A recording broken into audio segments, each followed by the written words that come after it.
Merci de votre fidélité et confiance, mesdames, messieurs, bienvenue.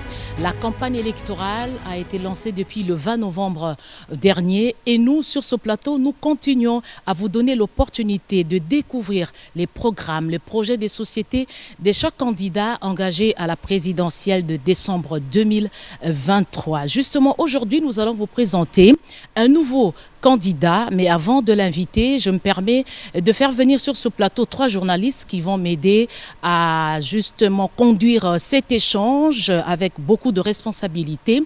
J'invite Kwedia Sala Faustin, j'invite également Jacques Moulumba et Benjamin Yogolelo, 3 journalistes. Je me permets de citer leurs organes.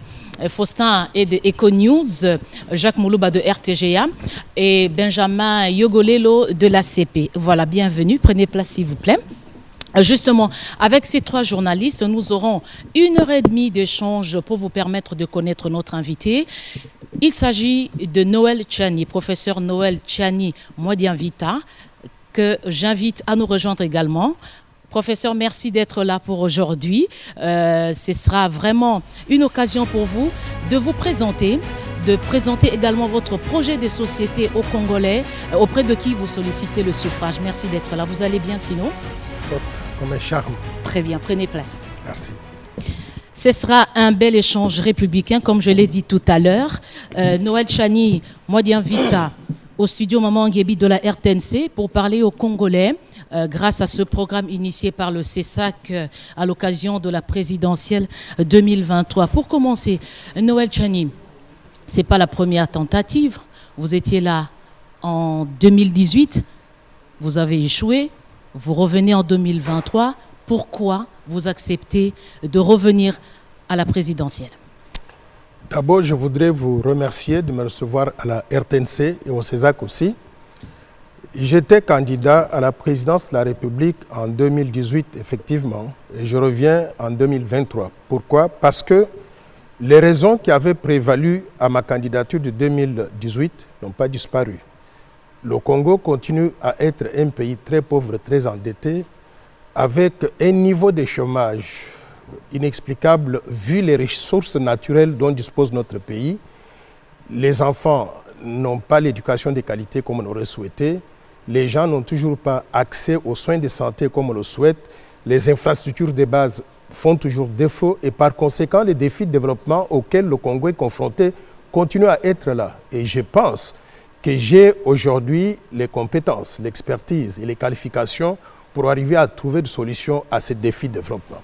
Alors, vous avez les compétences, c'est ce que vous pensez, mais est-ce que les Congolais qui nous suivent peuvent vous connaître davantage? J'ai cité votre nom, je sais que vous aimez les finances, la monnaie, mais qui est Noël Tchani? Noël Tchani, d'abord, la réponse est très simple. Il est des pères et des mères.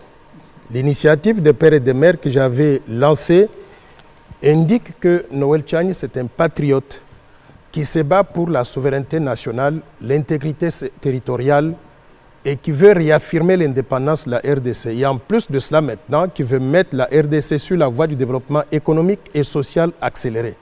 Qui suis-je en réalité pour essayer de trouver des solutions à tous ces problèmes que j'ai énumérés? Docteur en sciences économiques de l'Université de Paris 9 Dauphine, un diplôme post-universitaire à l'Université de Harvard aux États-Unis, un diplôme en leadership et management, 10 ans en tant que banquier commercial et d'investissement dans les grandes banques à New York, 30 ans en tant que directeur de pays à la Banque mondiale à Washington, quelqu'un qui a de l'expérience pour pouvoir gérer les questions de développement, particulièrement les questions que rencontre la République démocratique du Congo dans tous les secteurs d'ailleurs. Voilà Noël Tchani Modianvita que je suis. Merci pour cette présentation. Alors, avant d'ouvrir le débat pour les questions, Noël Tchani, vous revenez solliciter le suffrage des Congolais avec quel programme? Quel est votre projet de société de manière résumée? Mon projet de société, si vous me permettez, je vais essayer de vous le présenter donc dans les détails pour que tout le monde puisse savoir que cette personne est non seulement spécialiste du secteur, mais il est préparé à pouvoir gérer donc la RDC. Vous avez la parole. Mes chers compatriotes, mesdames et messieurs, je m'appelle Dr Noël Tchani Modianvita. Je suis candidat numéro 19 à la présidence de la République démocratique du Congo. Je suis Congolais d'origine, Congolais de père, de mère et d'épouse Congolais d'origine. Je voudrais utiliser mon éducation, mon expérience de banquier commercial et de banquier d'investissement, mon expertise et mon carnet d'adresses à travers le monde pour redresser la RDC qui est gravement malade depuis plusieurs décennies maintenant. Malgré ces énormes ressources naturelles, la RDC est malade et victime depuis trop longtemps de nombreux fléaux tels que l'insécurité généralisée, les rébellions meurtrières, les guerres récurrentes, les massacres des innocents, les viols des femmes, le tribalisme, le clientélisme, les détournements massifs des fonds publics, la prédation des ressources naturelles, l'impunité, l'injustice, les violations massives des droits humains et la privatisation de l'État au profit d'une poignée d'individus et particulièrement les dirigeants. L'absence d'un leadership politique, économique éduqué, compétent, intègre, visionnaire, nationaliste et transformateur de notre pays depuis l'indépendance. Cette absence fait qu'aujourd'hui, le Congo est l'un des pays les moins développés de la planète avec un système de gouvernance tellement anachronique que 85% des revenus des ressources naturelles n'entrent pas dans le budget national, mais plutôt dans des poches des individus. Cette hémorragie prive le pays de ressources importantes pour financer le développement et payer correctement les fonctionnaires de l'État, les militaires, les policiers, les médecins, les infirmiers, les professeurs d'université et les enseignants. Par conséquent, plus de 90% de nos compatriotes vivent dans une pauvreté extrême, sans eau potable, sans électricité, sans moyens de télécommunication et sans accès aux soins de santé de qualité. Cette pauvreté extrême fait que l'espérance de vie à la naissance en RDC n'est que de 49 ans, contre par exemple 90 ans à Monaco et 83 ans en Europe occidentale ou bien aux États-Unis d'Amérique. Le pays est dans l'incapacité d'offrir à sa population un système éducatif et sanitaire et des infrastructures de base dignes de son nom. Notre monnaie nationale, le franc congolais, que moi et d'autres compatriotes avions laborieusement conçu en 1997, ne vaut plus rien aujourd'hui par rapport à sa valeur initiale, à cause notamment des mauvaises politiques économiques et de la mauvaise gestion de la Banque centrale. Le franc congolais est totalement supplanté par le dollar américain, qui représente 95% de notre économie aujourd'hui. Nous sommes une économie dollarisée. L'échec du franc congolais est un coup dur à la souveraineté de la RDC et constitue le signe le plus visible de l'échec des politiques économiques, monétaires et sociales du pays et donc des différents régimes politiques depuis 1997. Devant la situation chaotique dans laquelle se trouve notre pays aujourd'hui depuis 1960, l'accession à l'indépendance, je sais que le peuple congolais se pose beaucoup de questions sur son avenir. Le peuple congolais vit dans l'incertitude, dans la honte et dans l'humiliation. Pourquoi? Parce que son pays est devenu la risée de tous. Le désespoir a envahi les esprits de beaucoup de nos compatriotes. À ce peuple, à la jeunesse et surtout aux femmes, je voudrais dire que nous ne devons pas céder au désespoir et au découragement. L'espoir est permis si nous travaillons ensemble pour mettre en œuvre une véritable vision de développement du pays. Les élections qui pointent à l'horizon nous donnent l'opportunité de renouveler la classe dirigeante en vue de placer à la tête de nos institutions étatiques des hommes et des femmes pétris de connaissances, d'expérience, de volonté et d'engagement d'inverser la tendance. Comme dirait le Premier ministre Patrice Emery Lumumba, qui est mon héros, nous pouvons toujours continuer à imaginer un monde meilleur, un pays plus beau qu'avant, que nous souhaitons léguer à nos enfants et à nos petits-enfants. Ainsi, la reconstruction de la RDC sera l'œuvre pas d'une poignée de personnes, mais de tous ces 122 millions d'habitants, hommes, femmes, jeunes et vieux, 107 millions de Congolais de l'intérieur et 15 millions de Congolais de la diaspora.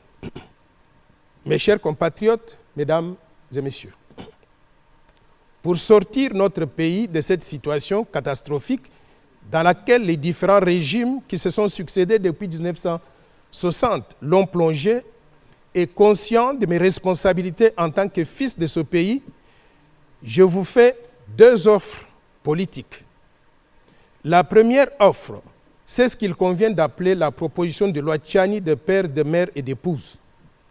Cette proposition de loi ambitionne de protéger la souveraineté nationale, l'intégrité territoriale et de réaffirmer l'indépendance de la RDC en réservant l'accès à certains postes de souveraineté uniquement aux Congolais et aux Congolaises d'origine, nés de pères et de mères congolais d'origine, en vue d'éviter des conflits d'intérêts et de rompre avec les trahisons et les rébellions dont le pays est victime depuis quelques décennies. Ce changement permettrait de nous approprier la souveraineté, de nous approprier la gouvernance totale de notre pays en jouissant des privilèges de souveraineté et de notre indépendance. La proposition de loi Tchiani des pères et des mères vise également à promouvoir le principe de l'irrévocabilité de la nationalité congolaise d'origine, de façon à faire participer pleinement nos compatriotes de la diaspora aux efforts du développement national. La deuxième offre politique que je propose de vous faire est contenue dans ma stratégie de développement, qui est connue comme étant le plan Marshall de Noël Tchiani pour la reconstruction et le développement de la RDC. Ce plan vise à réorganiser et à placer le pays sur la voie du développement économique et social accéléré pour sortir du sous-développement et devenir un pays émergent à l'espace de 15 ans. Mes chers compatriotes, ma vision pour la RDC, donc le plan Marshall, s'articule autour de 60 programmes complémentaires et cohérents. Mais pour des questions de temps, je vais me limiter ici à vous présenter environ 35 programmes essentiels. Ces programmes sont lesquels? 1. Promouvoir la paix, la sécurité, l'état de droit et la démocratie, notamment en réformant l'armée, la police, les services de sécurité, la justice et les institutions d'appui à la démocratie pour récupérer, par la force s'il le faut, tous les territoires actuellement occupés par le Rwanda et ses marionnettes du M23. Le processus de démocratie sera amélioré par la révision de la loi électorale, par l'introduction de l'exigence des débats contradictoires entre candidats à la présidence de la République et par aussi l'introduction du système d'élection à 2 tours pour que celui qui va sortir puisse avoir une majorité suffisante qui lui donne donc la légitimité de gouverner. Améliorer aussi les conditions carcérales. Pourquoi? Parce que les prisons ne doivent pas être un endroit où vont mourir les gens. On doit les éduquer même pendant qu'ils sont en prison. 2. Assainir la vie politique pour renforcer la démocratie, la cohésion et l'unité nationale, notamment par la réduction sensible du nombre de partis politiques de 910 partis aujourd'hui à 4 au maximum. 3. Promouvoir la bonne gouvernance, l'inclusion sociale et l'utilisation efficiente des ressources publiques. Professeur, s'il vous plaît, le programme il est tellement important. Est-ce que vous permettez que dans la suite des échanges, vous pouvez évoquer les autres aspects? Vous avez dit, vous résumez en 35, vous êtes au 3e point, mais ça nous prend déjà à peu près 10 minutes. Sentez-vous à l'aise, on a 1h30 pour échanger, mais pour qu'il y ait interactivité, souffrez que nous lançons les débats et vous allez vous retrouver dans votre structuration pour répondre, pour permettre aux Congolais justement d'avoir un fil conducteur. Je vais préciser. Dit que j'avais environ 30 à 40 minutes de présentation. Non. En fait, l'émission, c'est 1h30, mais vous avez une synthèse de votre programme et ensuite, c'est dans les échanges parce qu'il y a 7 thématiques qui vont certainement vous permettre de mieux expliquer ce que vous avez résumé. Si vous permettez, je vais ici énumérer. Nous avons 7 thématiques. Donc, il y a la politique nationale, administration territoriale et réforme institutionnelle. Nous avons aussi la justice, les droits humains. Nous aurons la sécurité nationale, cohabitation intercommunautaire et stabilité sociale. Il y a un point sur la stratégie économique, développement industriel, scientifique et culturel. Le 5e point, ce sont les défis environnementaux et le développement durable. Le 6e point, la diplomatie et le rayonnement international de la RDC. Et le dernier point sera la promotion de la femme, de la jeunesse et des personnes vulnérables. Avec votre autorisation, je vais donner la parole. Je commence par Faustin Kodiasala, une première question pour permettre à notre invité de s'exprimer. Merci. Merci, monsieur le professeur. Moi, je voulais juste vous poser d'abord une question d'entrée de jeu sur... vous vous présentez comme un grand économiste, je ne vous le renie pas non plus, mais le pays que vous voulez diriger, c'est un pays qui est malade. Malade, c'est un pays qui se trouve depuis un temps en soins intensifs au niveau du Fonds monétaire international, comme vous le savez, avec une inflation qui est tout le temps galopante, avec une croissance qu'on nous présente comme positive, mais qui n'est jamais inclusive. Par rapport à votre expertise et par rapport à l'offre que vous présentez aux Congolais, est-ce que vous êtes prêt à faire sortir ces malades, qui est la RDC, des soins intensifs de ces institutions financières internationales? Quelle sera votre thérapie? C'est une très bonne question et je voudrais vous remercier pour cela. Effectivement, la RDC est malade. Malade depuis très longtemps, que la maladie s'est propagée pratiquement à travers tout le corps. Pour arriver à sortir ce malade des soins intensifs, il faut un médecin spécialiste. Il ne faut pas prendre le malade qui a le cancer un peu partout et l'amener chez un oculiste, parce que l'oculiste va le tuer. C'est un gynécologue, parce que le gynécologue va le tuer. Il faut amener ce malade-là chez un spécialiste, le spécialiste du développement. Et justement, vous êtes en face d'un spécialiste de développement. Avoir été à la Banque mondiale pendant une trentaine d'années, avoir été ce qu'on appelle en anglais country manager, directeur résident de la Banque mondiale, c'est-à-dire le gestionnaire des programmes de la Banque mondiale, donc dans tout le pays, vous êtes spécialiste de développement. Moi, je pense qu'ici, nous avons un cas où, quand vous regardez tous les candidats à la présidence, celui qui est spécialiste de développement s'appelle Noël Chang Modianvita. Ayant cette expérience-là, d'avoir travaillé dans les institutions internationales, vous avez mentionné donc le Fonds monétaire international. Je voudrais ajouter que j'ai travaillé avec la Banque mondiale, en collaboration avec le Fonds monétaire, la Banque africaine de développement, avec toutes les agences de développement. Par conséquent, j'ai l'expérience qu'il faut pour arriver à sortir ce malade-là de l'état dans lequel il se trouve aujourd'hui et le remettre sur la voie de développement économique et social. C'est pour cette raison-là qu'avant de me lancer dans la course à la présidence, je me suis dit quels sont réellement les problèmes ou les maladies dont souffre la RDC.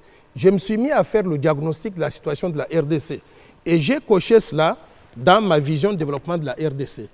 Le plan Marshall pour la reconstruction et le développement de la RDC. Ce livre de 500 pages résume le diagnostic d'abord. Il faut commencer par le diagnostic. Pourquoi ça n'a pas marché depuis 1960 jusqu'à aujourd'hui? Nous avons eu un leadership défaillant depuis 1960, nous avons eu une mauvaise gouvernance, nous avons eu de mauvaises politiques et nous avons eu des mentalités qui laissent trop à désirer. Par conséquent, ayant fait ce diagnostic-là, j'ai proposé maintenant de remèdes en tant que spécialiste de développement. Ces remèdes-là sont contenus dans mon plan Marshall pour la reconstruction et le développement de la RDC. C'est ce plan ici. Pour vous donner une idée de ce que représente donc le plan, je voudrais vous montrer que la RDC manque d'infrastructures aujourd'hui. Si nous avons l'approche piecemeal, c'est-à-dire on va à Kenge au Bandundu, on voit qu'il manque donc une petite route qui va de tel quartier à tel quartier, on construit cette route-là. Et après on va à Kisangani, on voit qu'il y a aussi une petite route qui manque et on ajoute cette route-là. Nous n'allons pas régler les problèmes. Ce que je pense, c'est que nous devons d'abord avoir ce qu'on appelle un roadmap, une carte globale de ce que nous devons faire pour régler tous les problèmes des routes, des chemins de fer, des connexions des provinces. J'ai élaboré cette carte ici. C'est le plan qui montre la nécessité d'avoir des infrastructures routières et ferroviaires pour relier toutes les provinces de la RDC.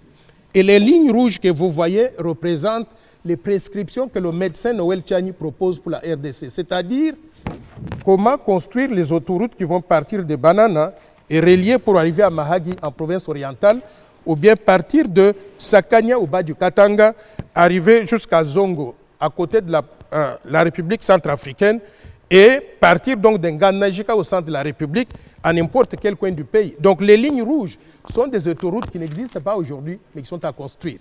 Les lignes noires que vous voyez sont des chemins de fer. Quand on construit ce réseau ferroviaire-là, des routes et des autoroutes, nous allons connecter toutes les provinces du pays. En réalité, nous avons créé un marché intérieur dans lequel maintenant les hommes d'affaires, les entreprises privées peuvent produire et circuler leurs produits donc facilement à travers tout le pays. Au-delà de cela maintenant, j'ai proposé autre chose, qu'il faut que nous regardions les villes congolaises. Vous êtes originaire de quelle ville? Chani, justement, juste le temps de recadrer un tout petit peu parce que la première thématique, c'est sur la politique nationale, les réformes institutionnelles que vous comptez initier une fois que vous remportez la présidentielle. Jacques Moulouba, je crois que c'est dans ce sens. Hein. Oui, merci, M. Noël Chani. Je m'en vais vous poser la question. Nous avons suivi votre plan Marshall pour sortir la RDC de la crise actuelle. Mais si je ne me trompe pas, vous vous représentez en indépendant, n'est-ce pas? Vous sollicitez le suffrage de la population en tant qu'indépendant. Or, pour asseoir votre politique, votre programme d'action, vous devez avoir une majorité parlementaire, n'est-ce pas? Alors, en indépendant, qu'est-ce que vous ferez? Quelle sera votre stratégie pour qu'une fois élu, vous ayez une majorité parlementaire qui puisse accompagner votre plan Marshall ou l'exécution de votre plan? Je vous informe que je me présente à la présidentielle en tant que candidat indépendant. Mais j'ai aussi un parti politique qui s'appelle la Force du Changement, qui a présenté des candidats à la députation nationale. Donc, ces candidats à la députation nationale et provinciale, s'ils arrivent donc à gagner, moi je me suis mis au-dessus de la mêlée pour être à mesure d'être libre, de travailler avec mon parti, mais également avec d'autres partis qui feraient partie de la même majorité. Par conséquent, j'espère que si je gagne la présidence de la République, nous allons manœuvrer pour avoir suffisamment de députés qui constituent la majorité afin que nous puissions être à mesure de mettre en œuvre le programme de développement que je viens de vous présenter. Manœuvrer, le mot me fait tiquer un peu. Quel est le sens que vous donnez à ce concept? Vous allez manœuvrer pour avoir une majorité parlementaire. Ça signifie quoi exactement? Vous posez une très bonne question. Manœuvrer, ça veut dire convaincre les gens à adhérer à notre vision. Aujourd'hui, vous savez par exemple que nous avons sur la table de l'Assemblée nationale la proposition de loi Tchani des pères, des mères et d'épouses. Cette proposition-là a pratiquement créé un mouvement parmi les Congolais. Ceux qui se sentent concernés par cette vision, ils sont avec nous. Ils seraient disposés à pouvoir travailler avec nous quand on leur présentera non pas simplement la loi Tchani des pères et des mères, mais en plus de cela, le plan Marshall lui-même. C'est-à-dire convaincre les gens à adhérer à notre vision et par conséquent à travailler dans une équipe commune avec nous. Benjamin Yogolelo. Monsieur Noël Chani, vous avez parlé de réformes au niveau des institutions politiques. Nous avons actuellement un Parlement avec 2 chambres. Est-ce que dans le cadre de la réforme que vous préconisez, vous allez laisser cette architecture politique avec un Parlement à 2 chambres ou vous allez pouvoir procéder à une réforme à ce moment-là? Nous envisageons dans le cadre du plan Marshall des réformes institutionnelles profondes pour soigner la RDC malade, pour utiliser donc les mots qu'a utilisé Françoise Bouela. Quelles sont ces réformes-là? D'abord au niveau de notre Parlement. Nous avons un Parlement de 2 chambres, une Assemblée nationale de 500 députés et un Sénat de 108 sénateurs. Nous pensons que ce pays ici n'a pas suffisamment de ressources pour justifier ce modèle bicéphale de Parlement qui a été copié sur le modèle américain, mais les Américains ont plus de moyens que nous. Par conséquent, personnellement, je pense, et dans le cadre du plan Marshall, nous envisageons de pouvoir supprimer le Sénat et de garder une Assemblée nationale, mais avec une taille réduite. Au lieu de 500 députés, nous pensons que nous pouvons réduire le nombre de députés par province à 10 députés par province. Au lieu de 500 députés, ça nous ferait 260 députés. C'est une réduction énorme. Supprimer le Sénat, réduire la taille de l'Assemblée nationale, ça c'est la première étape. Mais la deuxième étape, ce serait de regarder les provinces. Les provinces contiennent ce qu'on appelle les assemblées provinciales. Honnêtement, je ne connais pas une seule loi en RDC qui a été adoptée par une assemblée provinciale et qui fasse du sens, dont tout le monde a parlé. Par conséquent, ce sont des institutions qui sont budgétivores, mais en réalité, si je peux leur donner donc une justification, leur justification a été de destituer les gouverneurs, de créer l'instabilité étatique en quelque sorte. Personnellement, je pense que nous pouvons supprimer les assemblées provinciales, mais le rôle que ces assemblées provinciales sont supposées jouer, ce rôle-là de contrôler l'exécutif provincial, nous pouvons le confier à un organe de contrôle. Nous avons aujourd'hui l'inspection générale des finances qui peut regarder les affaires financières, l'inspection générale de la territoriale au sein du ministère de l'Intérieur qui peut voir comment chaque exécutif provincial fonctionne, s'il il respecte les lois ou pas. Donc, avec ce mécanisme-là, nous pouvons supprimer les assemblées provinciales, les remplacer par les organes de contrôle que nous avons et continuer à avoir donc un fonctionnement normal donc, des provinces. Au-delà de ces réformes institutionnelles, je voudrais aussi regarder la taille du gouvernement.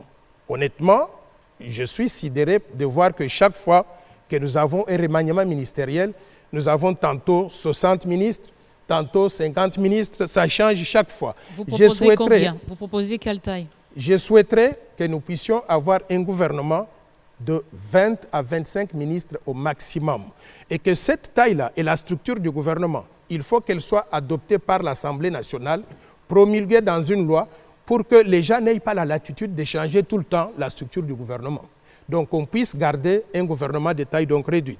Ça, c'est une réforme institutionnelle donc importante. Au-delà de cela, je voudrais regarder les ministères, par exemple. Je suis sidéré de voir qu'un ministre est libre de pouvoir recruter sa femme, sa cousine, ses belles-sœurs, ceci, cela. Il faut qu'il y ait une loi qui interdit ce recours à des pratiques qui ne sont pas très congolaises. Qu'on donne l'opportunité donc à tout le monde, qu'on limite le nombre de conseillers du ministre et que ces ministres-là, qu'on lui dise par exemple qu'on ne peut pas avoir dans un ministère, dans le cabinet du ministre, s'il y avait par exemple 10 conseillers, qu'on ait un seul conseiller, peut-être au maximum, qui soit originaire donc de son coin. Les autres doivent être originaires aussi donc d'autres coins de la République. Je voudrais finalement chuter en disant qu'il y a une autre réforme institutionnelle. Qu'on regarde donc la taille de la présidence de la République. Je suis sidéré d'entendre qu'il y a peut-être 1000, 1500 conseillers à la présidence de la République. Non. Le président de la République devrait avoir un nombre réduit de conseillers qui correspondent d'ailleurs au nombre des ministères. Pour qu'au niveau de la présidence, qu'il y ait quelqu'un qui suit les dossiers du ministre pour donner des conseils au ministère. Donc si on a 25 ministères, que le président de la République ait aussi 25 conseillers au maximum. Je pense que ces réformes institutionnelles sont importantes pour réduire le caractère budgétivore de notre gouvernement, avoir un gouvernement réduit, mais avec des institutions fonctionnelles. Noël Tchani, vous avez reconnu que vous n'avez pas gagné les élections en 2018. Vous revenez en 2023 quand on sait que vous avez soutenu l'actuel président de la République. Pourquoi vous ne le soutenez pas? Pourquoi vous revenez encore? Vous posez une question intéressante.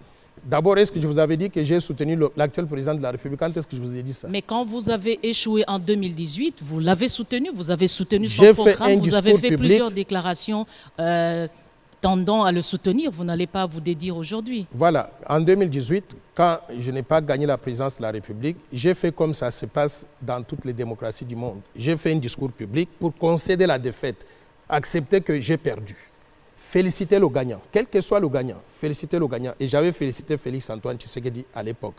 Mais j'avais demandé qu'on puisse lui donner tout le soutien nécessaire. Mais justement, c'est de cela que je parle. Pour lui permettre de réussir sa tâche de transformation de la société congolaise. Et vous lui retirez ce soutien? Et j'avais donné, je n'ai pas encore dit ça, et j'avais donné donc ce soutien-là sous condition, en condition qu'il fasse un certain nombre de choses. Certaines des choses qu'il a faites étaient conformes à ce que j'avais demandé. Mais il y a aussi des choses qu'il a faites qui ne sont pas celles que j'avais demandées. Je vais dire, par exemple, dans le domaine de la lutte contre la corruption ou bien la lutte contre les antivaleurs.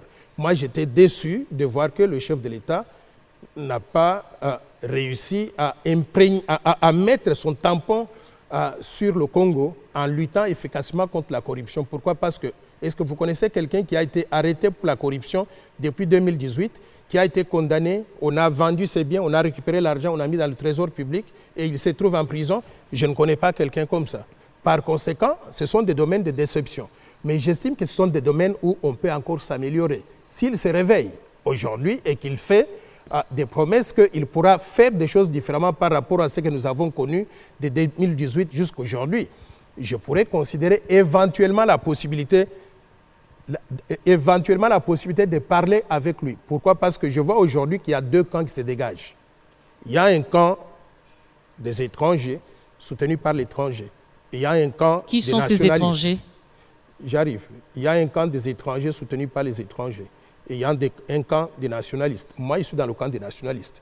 Et je devine que le président de la République se trouve dans le camp des nationalistes aussi. Donc, tous ceux qui sont dans le camp des nationalistes, il n'y a pas que moi et lui, il y a d'autres candidats à la présidence qui sont des nationalistes parce que j'ai parlé avec certains d'entre eux avant de venir ici. Je pourrais faire un appel, mettons-nous ensemble pour qu'on ait un seul camp très fort et qu'on puisse confronter le camp des étrangers soutenu par les étrangers. Quel est le camp des étrangers? C'est le camp qui va sortir de la RDC pour aller se réunir à l'étranger, invités par des ONG étrangères, nourris, blanchis, véhiculés, et on leur donne même des per diem, de l'argent, et on leur dit, on vous donne donc un candidat, choisissez ce candidat-là, et nous allons pouvoir vous donner tous les moyens pour que vous preniez la présidence de la RDC. Et en ce moment-là, vous devenez nos marionnettes. Est-ce que ce ne serait pas votre imagination? Parce ce n'est pas notre imagination. Plusieurs fois, il y a eu des discussions en dehors de Kinshasa, en dehors du pays, pour faire avancer notre démocratie. Mais jamais eu une question pour terminer ce point. La justice, parce que vous reprochez un certain nombre de choses à l'actuel président et à son gouvernement de n'avoir pas sanctionné les corrompus. Est-ce que vous allez changer notre système judiciaire? Les institutions judiciaires qui existent actuellement, la Cour suprême de justice qui existe actuellement sous forme de 3 institutions, la Cour de cassation, le Conseil d'État et la Cour constitutionnelle. Vous maintenez ces institutions-là, ces juridictions-là, ou vous les supprimez, ou vous rentrez à l'ancienne formule de la Cour suprême de justice? Moi, je considère que la justice congolaise est très décevante. Et vous savez qu'elle m'a même déçu tout récemment. Nous sommes allés à la Cour constitutionnelle en disant que cet individu-là n'est pas congolais d'origine. Il ne faut pas qu'il soit autorisé à être candidat à la présidence de la RDC. J'étais choqué de voir que la Cour constitutionnelle a pris une décision contre nature qui a déçu tous les Congolais. Alors que cet individu-là, on sait que son père n'est pas congolais, sa mère n'est pas congolaise, sa femme n'est pas congolaise. Vous voulez diriger des Congolais, mais vous vous attaquez aux décisions de la Cour constitutionnelle, c'est quand même pas trop élégant. Non, ce n'est pas élégant, mais lorsque la Cour constitutionnelle donc prend une décision qui est contre nature, il faut la dénoncer. Je ne dis pas que je refuse la décision.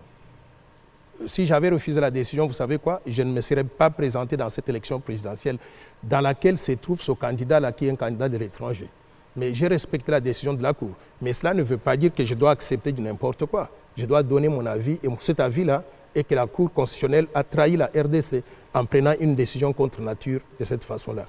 Par conséquent, je considère que notre justice a beaucoup de choses à faire pour être améliorée. Une des choses qu'on doit faire, c'est par exemple adopter le principe d'après lequel, lorsque les juges sont pris à partie par d'autres personnes, des parties plaignantes, que ces juges-là, après investigation, qu'ils soient purement et simplement révoqués de la magistrature. Pourquoi? Parce que si on ne le fait pas, on a les mêmes tares qui continuent à être dans notre système de justice. Au-delà de cela, personnellement, je pense que le système que nous avons donc des 3 juridictions, Cour constitutionnelle, Cour de cassation et puis l'autre juridiction, c'est trop complexe. Pourquoi ne pas simplifier les choses? Moi, je viens des États-Unis d'Amérique. La Cour suprême là-bas, c'est une institution seule. Quand elle prend une décision, tout le monde s'incline. Et moi, je souhaiterais que nous puissions revenir à un système comme ça. Pourquoi? Parce que ici, ce que nous avons là, vous trouvez que les dossiers de justice n'en finissent pas. Vous allez dans une juridiction, quand c'est tranché, vous allez donc faire recours à une autre juridiction et vous n'en finissez jamais. Par conséquent, c'est un système trop complexe, trop coûteux et trop bureaucratique et je voudrais qu'il soit plus simplifié en ayant simplement une seule juridiction, la Cour suprême, comme celle qu'on avait avant, qui est similaire à la Cour suprême des États-Unis d'Amérique. Jacques Moulouba, nous avons justice et droits humains, donc on évoque les questions des réformes autour de la justice, mais aussi la promotion et la protection des libertés fondamentales, Jacques. Merci beaucoup. Parlant de la justice, M. Noël Tchani, vous allez reconnaître avec moi qu'il y a certains magistrats chez nous au Congo qui préfèrent aller travailler dans des grands centres, dans des villes, et ne veulent pas aller, par exemple, dans l'arrière-pays. C'est une réalité aujourd'hui. Alors, une fois élus, qu'est-ce que vous ferez pour que nous ayons justement des magistrats qui acceptent d'aller partout et de vivre décemment? Vous avez une bonne question, mais qui sort du cadre simplement de la justice, du domaine de la justice. Et c'est ça le sens du plan Marshall. Quand je vous ai dit que je voulais qu'on puisse créer, partout où il y a des points jaunes, des villes modernes, 244 villes et villages modernes répartis à travers tout le pays pour créer les mêmes conditions de vie partout. Et ces villages-là, les quartiers, résidentielle se présenterait comme ça. Imaginez si Kenge au Bandundu est comme ça, Ngandanjika dans la Lomami est comme ça, Bunia, Butembo, ils sont comme ça aussi. En ce moment-là, si vous voulez affecter donc un juge à Bunia, à Butembo, il trouvera les mêmes conditions de vie. Il ne va pas refuser donc d'y aller. Ce qui se passe aujourd'hui, c'est que l'argent public est dépensé essentiellement dans un seul coin et le reste du pays est paupérisé. Par conséquent, quand vous envoyez un juge dans ce coin-là, il sent comme si vous l'avez envoyé donc à la mort. Créons les mêmes conditions de vie partout pour que les juges trouvent indifférent de vivre à Kinshasa, à Nganajika, à Bunia, à Kenge ou n'importe où. Ça, c'est la première chose. Mais la deuxième chose, je souhaiterais que notre pays introduise ce qu'on appelle le système des salaires minimum garantis. Je n'ai jamais vu un pays où vous faites le même travail, cette personne-là touche $100 et l'autre personne touche $5 000 et la troisième personne touche $25 000. Ça ne marche pas comme ça. Il faut qu'on puisse réglementer, qu'on introduise le système des salaires minimum garantis. Moi, dans le cadre de la vision de développement que je vous présente, je propose un salaire minimum garanti de $1000 par mois au moins. En fonction des grades, bien sûr, les gens vont gagner beaucoup plus. Comme ça, toute personne, quelle que soit où elle se trouve, là où elle travaille, sait qu'elle va gagner le minimum vital qui lui permettra donc de vivre. Dans ces conditions-là, les juges ne vont pas refuser d'aller faire un travail quelque part s'ils estiment que leur salaire est garanti à un certain niveau et que là où ils vont aller, ils vont trouver le minimum nécessaire pour vivre correctement. Donc voilà la réponse que je peux vous donner. Une fois, puisque je vous posais la question par rapport à la construction des villes, selon votre plan que vous avez présenté sous forme de photo, c'est un papier, je ne peux pas le minimiser, mais je me dis, vous allez le faire en combien de temps vous allez construire de villes pour que les magistrats y aillent sans atterrement? Donc, vous avez un mandat de 5 ans, vous projetez construire de villes, mettre des gens dans de très bonnes conditions. C'est pendant combien de temps que cela peut se faire? Nous avons un pays qui est en retard de développement. Si nous voulons faire des choses correctement, on doit avoir des actions à court terme, à moyen terme et à long terme. Le plan que je vous présente, c'est une vision qui combine le tout, le court, le moyen et le long terme. Et le plan doit être mis en œuvre sur une période totale de 15 ans. Et ce ne sera pas simplement Noël Tchani, président de la République, pendant 15 ans, parce que nous avons la limitation constitutionnelle de 5 ans renouvelables une fois. Si j'arrive à la fin donc de 10 ans, il y a des gens de mon équipe qui ont travaillé avec moi, qui peuvent porter la vision et qui peuvent se présenter aux élections, gagner et continuer à mettre en œuvre cette vision-là. Je voudrais que les Congolais sachent qu'on ne développe pas un pays avec des actions à court terme. Les États-Unis d'Amérique, par exemple, qui me servent de modèle parce que j'ai vécu là-bas pendant très longtemps. Vous trouvez les États-Unis d'Amérique, ils avaient conçu un plan pour construire les autoroutes. Ce plan a été conçu il y a pratiquement 60 ans. On continue à construire les autoroutes jusqu'aujourd'hui.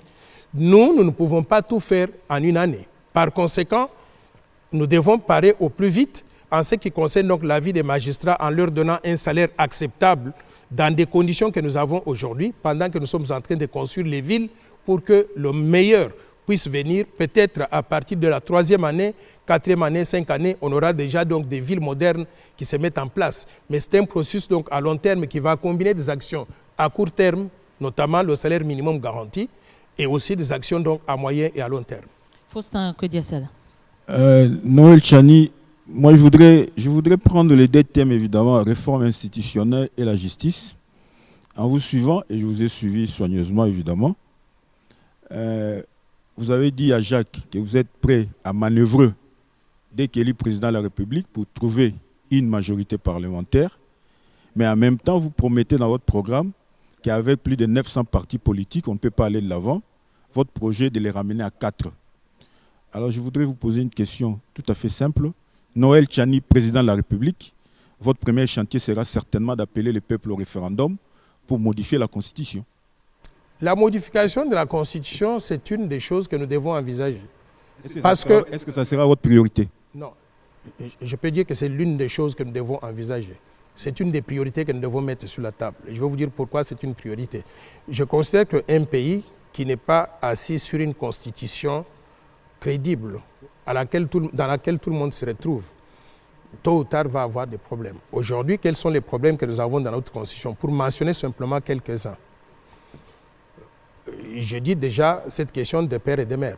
On doit pouvoir relire la Constitution, modifier l'article 10 et l'article 72. L'article 72 qui dit que pour être candidat à la présidence, il faut être congolais d'origine. Mais quand on essaie d'examiner congolais d'origine, ça veut dire quoi? On dit qu'il faut avoir simplement un seul Congolais, un seul parent congolais, et vous êtes congolais d'origine. Mais nous avons oublié que ce pays a été envahi par des pays étrangers. Les Rwandais, les Ougandais. Et il y a eu toutes les armées du monde venues dans le cadre des programmes de la MONUC ou bien de la MONUSCO. Tous ces militaires-là, ils ont fabriqué des enfants. Certains des enfants qu'on a fabriqués ici avec nos filles ou les femmes congolaises sont des enfants congolais, bien sûr, on les accepte. Mais il y a des enfants stratégiques qui ont été planifiés par certains pays extérieurs pour que quand ils arrivent à 30 ans, ils puissent se présenter candidats à la présidence.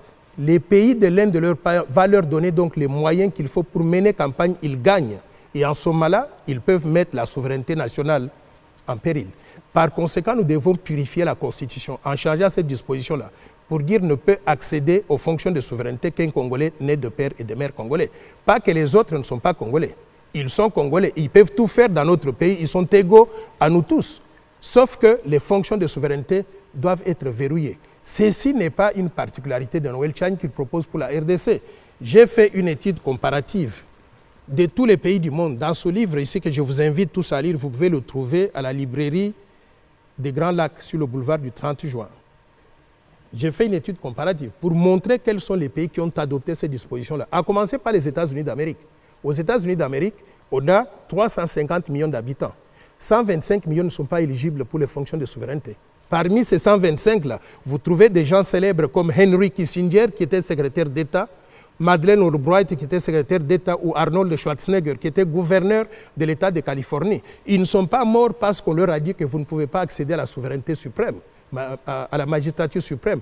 Par conséquent, je considère qu'il y a des priorités qui peuvent nous amener à modifier la Constitution. La deuxième modification à faire, c'est l'article 10 de la Constitution. Cet article-là, qu'est-ce qu'il dit? Il dit que la nationalité congolaise est une et exclusive. Ça veut dire que si vous prenez une autre nationalité étrangère, c'est fini, vous n'êtes plus congolais.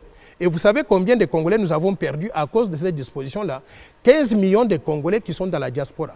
La plupart d'entre eux étaient forcés par les événements à prendre la nationalité du pays de résidence pour être en mesure soit d'étudier, soit de trouver du travail, gagner de l'argent, supporter les familles qui sont restées ici au Congo.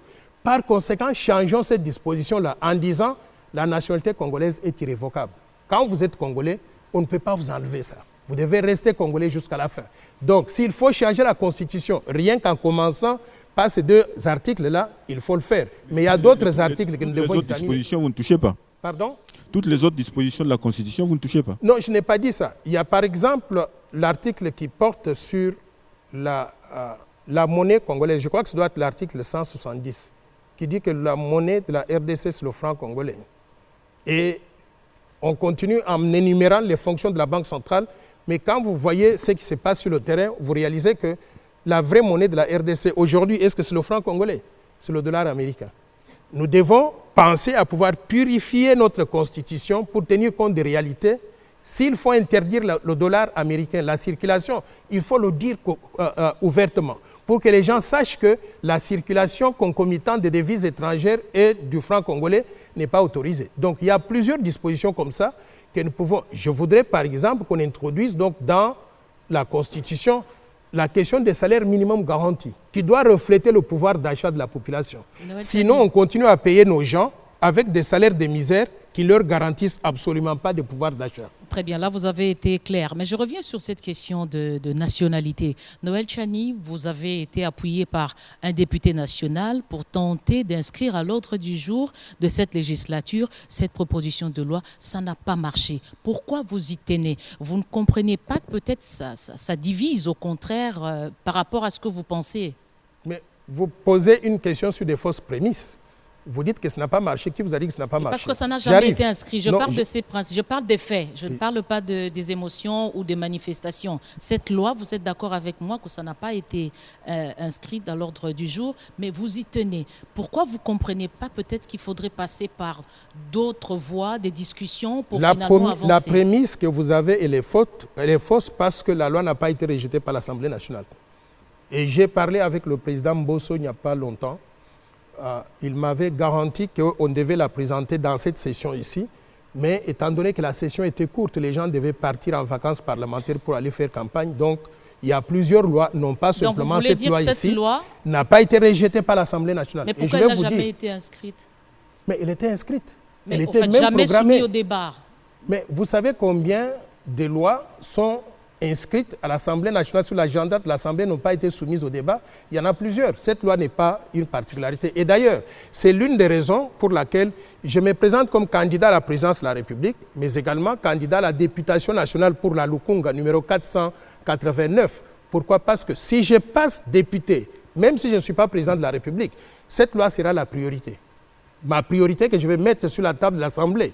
Il faudra qu'on puisse voter pour la loi Tchani de Père et de Mère. Mais maintenant, à supposer que je sois président de la République, je vais user de tous les pouvoirs pour travailler avec l'Assemblée nationale, pour que cette loi-là devienne la loi de la terre, pour que plus jamais un étranger ne puisse oser se présenter à la présidence de la République dans notre pays. Oui, Benjamin. Monsieur Noël Tchani, la Constitution de la RDC garantit les libertés fondamentales, notamment la liberté d'expression et d'opinion.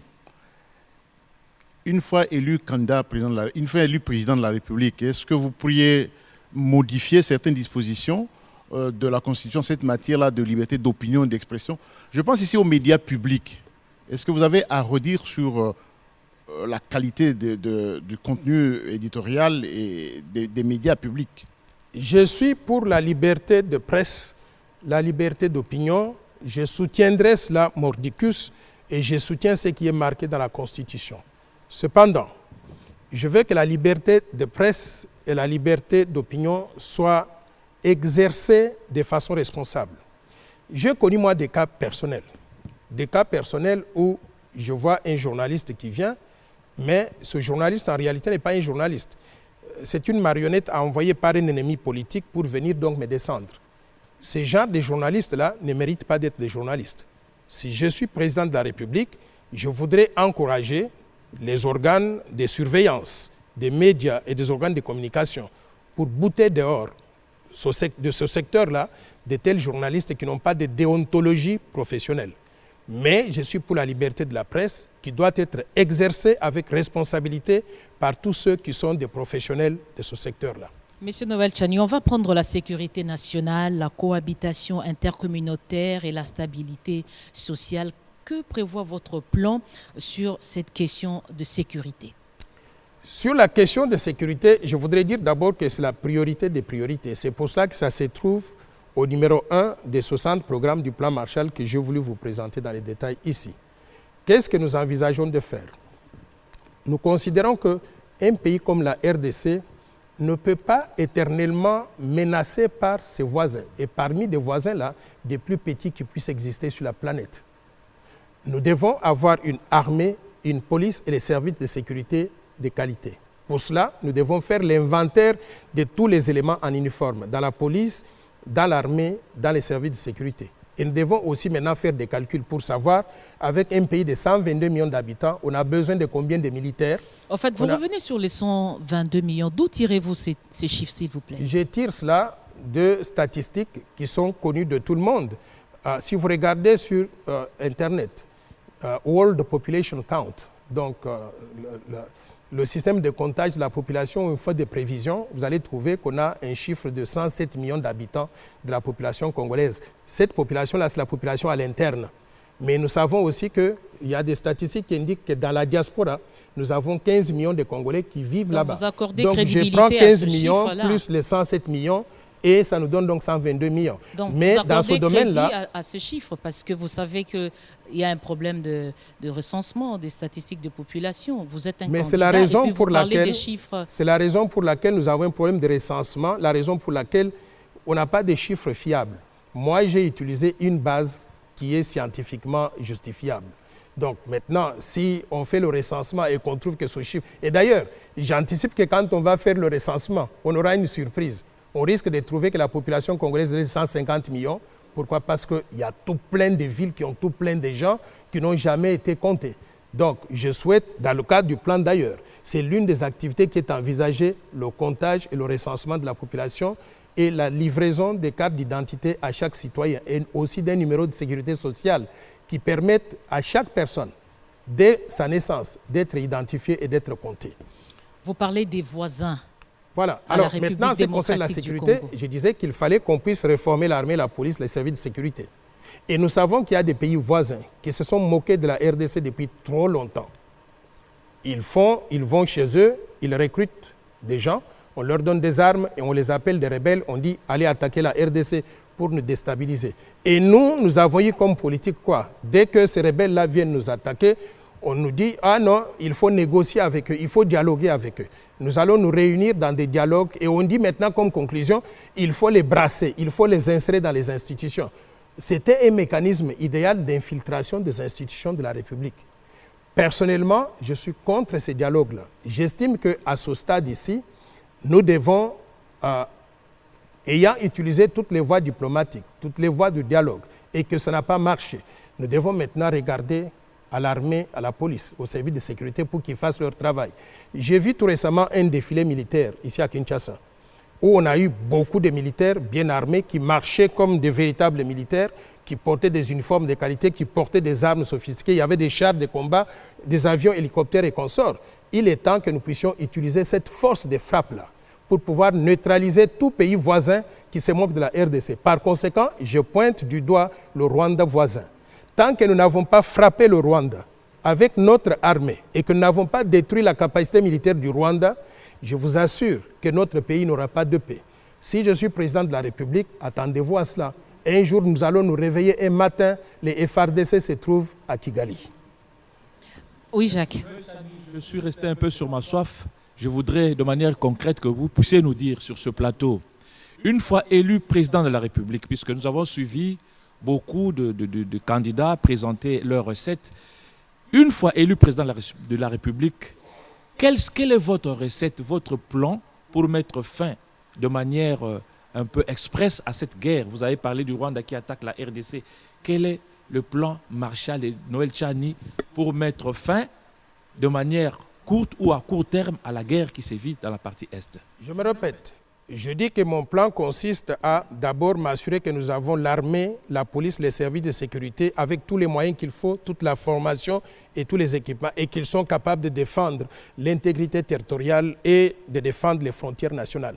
C'est pas à court terme, M. Noël Tchani. Oui, mais on ne peut pas aller dans l'aventure sans avoir fait donc le travail préalable. Donc, j'estime qu'il y a des secrets militaires auxquels je n'ai pas accès aujourd'hui. Je voudrais connaître ces secrets militaires-là. Une fois que nous connaissons ça et que j'estime que nous avons suffisamment donc de capacités, l'alternative qui restera sera d'attaquer le Rwanda, de pouvoir en finir avec eux et non pas simplement attaquer pour faire la guerre et puis revenir ici, mais d'aller au Rwanda pour détruire la capacité militaire, la capacité de nuisance, éventuellement aboutir au changement de régime politique au Rwanda, qui nous cause donc tous ces problèmes-là depuis très longtemps. Voici. Ça peut prendre combien d'années pour justement former cette armée dissuasive qui puisse aller faire trembler le Rwanda, par exemple? Je pense que vous n'avez pas suivi ma réponse. Je vous ai dit, je n'ai pas accès aux secrets militaires aujourd'hui de ce que nous avons comme armée. Qu'est-ce que nous avons dans la marmite? J'ai vu le défilé qui montre que nous avons suffisamment d'éléments formés. Mais est-ce qu'ils sont en mesure de faire la guerre ou ne pas faire la guerre? En tant que chef d'État, j'aurai d'abord accès au briefing des militaires pour connaître effectivement que nous avons telle capacité. Si nous sommes à 70% de ce que nous devrions avoir, combien de temps ça prendrait pour arriver à avoir les 30% donc qui restent? Une fois que je m'assure de cela, rassurez-vous, nous allons passer à l'étape pour nous faire respecter en utilisant la force, en libérant Bunagana et les autres provinces qui sont aujourd'hui, les autres territoires qui sont aujourd'hui sous occupation, parce que ces compatriotes-là ne méritent pas d'être humiliés à ce point-là. Vous avez fait allusion au mixage et au brassage qui ont échoué, je peux peut-être vous le concéder, mais aujourd'hui, il y a une loi de programmation militaire qui a été votée. Est-ce que ça peut vous servir dans votre stratégie d'écorcer une armée dissuasive? Effectivement, il est connu, je suppose, non? Effectivement, vous savez, l'État, c'est une affaire de continuité. Je ne peux pas dire que je vais venir et je vais faire table rase sur ce qui existe. Il y a une loi de programmation militaire, il faut respecter cette loi-là. Et s'il faut la corriger, on verra en fonction donc des réalités du moment. Mais pour l'instant, ça fait partie donc de ce que nous allons hériter comme étant institution que nous avons trouvée. Et à partir de là, on va voir s'il faut donc améliorer ou s'il faudrait donc diminuer donc la dose. Une question supplémentaire. Vous avez une idée sur le budget que vous voulez affecter à la défense? J'ai une idée sur le budget global dans le cadre du plan Marshall. Maintenant, la répartition de ce budget-là, secteur par secteur, j'estime que c'est irréaliste de vous dire je vais allouer autant. Ça se fera en fonction de... Mais le budget global est de combien? Le plan Marshall, il est évalué à 1000 milliards de dollars sur 15 ans. 1000 milliards de dollars, ça reviendrait à peu près dans les 5 premières années à un budget de 25 milliards de dollars par an pendant les 5 premières années. Multiplié par 5, on a un budget de 125 milliards de dollars pour 5 ans. Maintenant, vous allez me demander comment est-ce que je vais financer ce budget-là. Tout à fait. La réponse est celle-ci. Sur les 1000 milliards de dollars, nous savons que le Congo, c'est un pays très riche. Mais les ressources naturelles ont été détournées, volées par plusieurs mécanismes. Il y a des statistiques qui indiquent que 85% des revenus des ressources naturelles n'entrent pas dans le budget national. 85%. Ce qui veut dire quoi? Ce qui veut dire que le budget que nous avons de 16 milliards de dollars, en réalité, le représente 15%. Si le budget de 16 milliards représente 15%, faisons les maths. Le budget total, s'il n'y avait pas de détournement de fonds publics, serait de combien? 75 milliards de dollars par an. Par conséquent, je suis prêt à mener la bataille contre la corruption, le détournement des fonds publics, la prédation des ressources naturelles, pour faire entrer tout l'argent dans les caisses de l'État. Nous allons arriver au budget de 25 milliards de dollars par an pendant les 5 premières années. Et au-delà donc de la 6e année jusqu'à 10 ans, nous pouvons tabler sur près de 60 milliards de dollars par an. On va parler des moyens financiers, c'est le point suivant. Mais j'aimerais insister sur ces faits. On aimerait bien vous écouter sur cette question de lutte contre le tribalisme, le régionalisme. Vous faites des fixettes sur la question de la nationalité, mais il y a des guerres internes, il y a des communautés qui ne s'entendent pas. Quelle est votre offre politique? Je voudrais dire déjà que quand nous parlons de la loi Tchani des pères et des mères, il ne faut pas que les gens puissent confondre cela avec le tribalisme. Parce que quand on dit qu'il faut réserver les fonctions à certaines personnes, aux Congolais des pères et des mères, on n'a pas dit que ces Congolais des pères et des mères doivent être du Bas-Congo, ils doivent être des Kassaïens, ils doivent être des Swahiliphones. Ça concerne tous les Congolais. Donc la question du tribalisme n'est pas concernée par cette loi des pères et des mères. La xénophobie ne fait pas partie de cette loi des pères et des mères. Pourquoi? Parce qu'on n'a pas dit qu'on n'accepte pas les étrangers. Les étrangers sont acceptés, mais ils doivent rester au Congo, faire les travaux qui sont les leurs, qui leur sont reconnus, mais ils ne doivent pas toucher aux fonctions de magistrature suprême et d'autres fonctions de souveraineté. Maintenant, qu'est-ce qu'on ferait pour lutter contre le tribalisme? Moi, je crois que le tribalisme, le favoritisme et consorts, ce sont les conséquences de l'état de pauvreté dans lequel la population congolaise se trouve aujourd'hui. J'ai vécu aux États-Unis d'Amérique, dans un quartier où mon voisin de gauche était irlandais, de droite était grec, et l'autre était allemand, l'autre c'était chinois, ainsi de suite là-bas. Et on n'avait pas de guerre entre nous. Chacun allait au travail, il revient, il nourrit sa famille, on se voit, on se dit oh, bonjour, on se console quand c'est nécessaire. Ici, pourquoi est-ce que nous avons tous ces problèmes-là? Nous avons ces problèmes parce que le gâteau est trop petit et les gens n'ont pas d'opportunité. Tout le monde veut gratter une portion du gâteau. Et quand le gâteau n'est pas petit, on commence à se dire, autant prendre un peu, mais donner à qui? À mon frère. C'est quoi le gâteau? C'est quoi le gâteau? Les ressources naturelles, comment est-ce qu'on dit? Le budget national, les ressources naturelles du pays, les opportunités. Donc, tout cela, c'est petit. Si nous arrivons à créer suffisamment d'emplois, comme dans le cas du plan Marshall, on envisage de créer pratiquement 122 millions d'emplois sur 15 ans. Si vous créez autant d'emplois qu'il y a des chômeurs et que chacun a son travail chez lui, il n'y a plus de raison que cette personne-là puisse aller faire la guerre à quelqu'un d'une autre tribu parce qu'il a suffisamment à manger chez lui. Par conséquent, créons des emplois, des opportunités pour tout le monde, mais ayons aussi des programmes d'éducation civique pour que les gens comprennent qu'ils appartiennent tous à une même nation qui est la République démocratique du Congo. Nous avons le même idéal. Quand on leur donne ces cours de civisme, de morale, et qu'on leur enseigne à ne pas verser donc dans les conflits d'intérêts, et que le gâteau est suffisamment grand pour que chacun ait sa part, en ce moment-là, je pense que le tribalisme va disparaître de lui-même. D'accord. On va prendre maintenant la question liée aux chiffres. Les stratégies économiques, développement industriel, scientifique et culturel. Kodia Sala. Bon, évidemment, j'avais une question à vous poser sur la politique sécuritaire, mais comme on a changé de thématique, Dans l'opinion, M. Tchani, on vous présente, les gens vous connaissez plus comme quelqu'un qui était très critique vis-à-vis de la Banque centrale, qui était très critique vis-à-vis de la Banque centrale du Congo. Aujourd'hui, vous vous présentez un candidat président de la République. Qu'est-ce qui est prioritaire? Est-ce la Banque centrale ou les pays, à votre niveau? Les deux sont prioritaires. Et je vais vous dire, je suis content que les gens me voient comme quelqu'un qui est très critique vis-à-vis de la Banque centrale. Mais ils ont oublié que je suis très critique vis-à-vis du pays aussi. Je veux que mon pays marche bien. Et je veux que la Banque centrale, comme une des institutions du pays, marche bien. Vous le savez très bien parce que vous connaissez l'histoire de la Banque centrale et des questions économiques. J'étais l'une des personnes qui avait conçu le franc congolais. Quand on a conçu le franc congolais, $1 était égal à 1,3 francs congolais. En d'autres termes, $1 était égal à 1 franc congolais. Aujourd'hui, nous avons $1 égal à 2650 francs congolais. C'est un taux de dépréciation monétaire de combien? D'environ 260 000%. En d'autres termes, la monnaie que nous avons, c'est une monnaie de singe. C'est une monnaie de singe qui ne conserve pas le pouvoir d'achat. Et vous savez combien de victimes nous avons fait dehors là à cause de la mauvaise gestion de la monnaie de la Banque centrale. Il y a des milliers de familles qui meurent de faim à cause des mauvaises politiques de la Banque centrale. Et vous voulez que Noël Tchani soit content de ça? Je suis content que vous ayez relevé que je suis critique de ça. Bien sûr que je suis critique. La Banque centrale ne fait pas son travail. Et le pays n'a pas fait le travail qu'il faut. Maintenant, qu'est-ce qu'il faut faire pour que le pays puisse corriger ce qui se passe à la Banque centrale? Aujourd'hui, la Banque centrale du Congo, vous connaissez le capital de la Banque centrale? 60 francs congolais. Mesdames et messieurs, ouvrez les oreilles. Quand on dit le capital de la Banque centrale est de 60 francs congolais, et la même Banque centrale vient nous chanter en nous disant nous avons des réserves d'échange de 4,5 milliards de dollars. Vous savez ce que ça veut dire? Une banque sous-capitalisée qui n'a pas de capital, n'a pas de réserves. Toutes ces réserves-là qu'on dit, on devait les utiliser pour capitaliser la banque. Parce que si nous avons un PIB de 70 milliards de dollars, le ratio qu'on utilise pour déterminer le niveau de capital de la banque, c'est de 10 à 12% du PIB. C'est-à-dire que cette banque centrale a besoin d'un capital de 7 milliards de dollars, mais n'a que 60 francs congolais. Et elle nous dit qu'elle a 4,5 milliards de dollars. Et vous voulez que je sois content? Vous proposez quoi?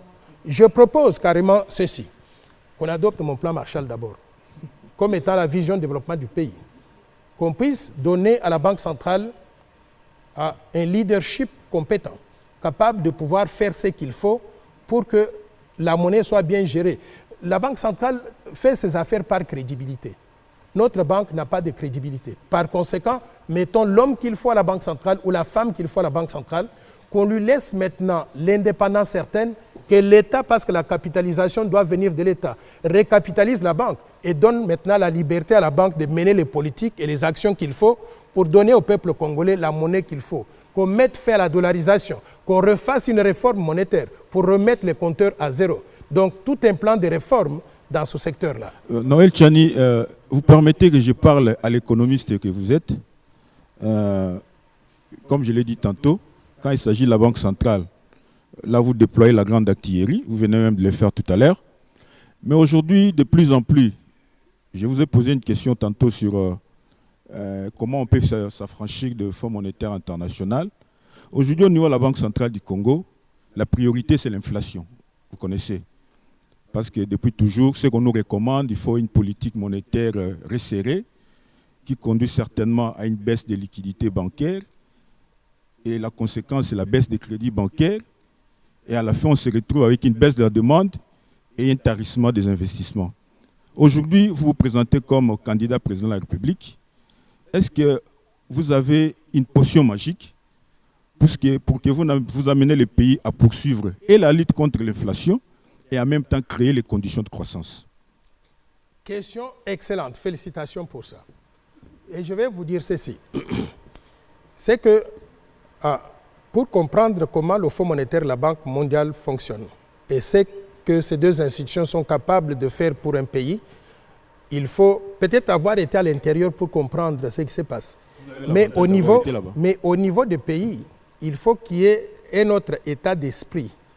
Pas simplement avaler des choses qu'on vous fait avaler comme des petits-enfants.